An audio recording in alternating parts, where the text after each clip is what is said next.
आज की दुनिया में दो देश हमेशा हेडलाइंस में रहते हैं, अमेरिका और रशिया।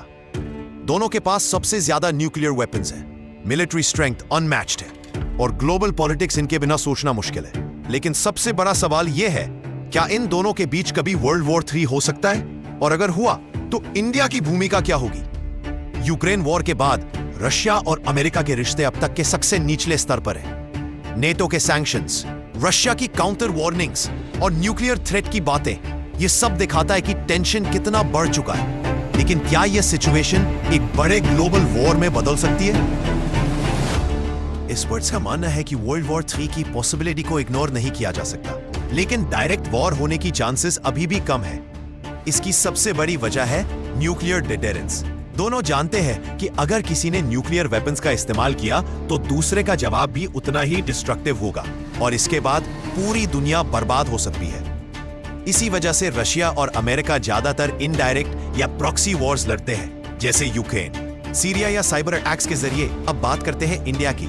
इंडिया एक यूनिक पोजीशन में है। रशिया हमारा पुराना डिफेंस पार्टनर है। फाइटर जेट से लेकर मिसाइल्स तक हमारी मिलिट्री का बड़ा हिस्सा रशिया से आता है। रिसेंट ईयर्स में चीप रशियन ऑयल भी इंडिया के लिए फायदे का सौदा रहा है। दूसरी ओर अमेरिका के साथ हमारे ट्रेड, टेक्नोलॉजी और स्ट्रेटेजिक टाइज बहुत स्ट्रॉन्ग हो चुके हैं, यानी इंडिया दोनों के लिए एक इंपॉर्टेंट पार्टनर है। ऐसे में अगर वर्ल्ड वॉर 3 होता है तो इंडिया का डायरेक्टली किसी एक साइड में खड़ा होना मुश्किल होगा। हिस्ट्री भी यही बताती है।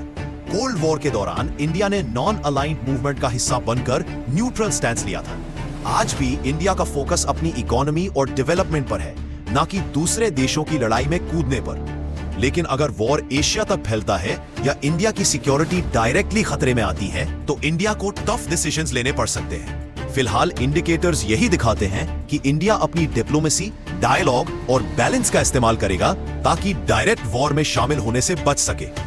तो कंक्लूजन यह है कि रशिया और अमेरिका के बीच वर्ल्ड वॉर 3 की प्रोबेबिलिटी लो है और इंडिया की स्ट्रैटेजी साफ है, अपने नेशनल इंटरेस्ट को प्रायोरिटी देना।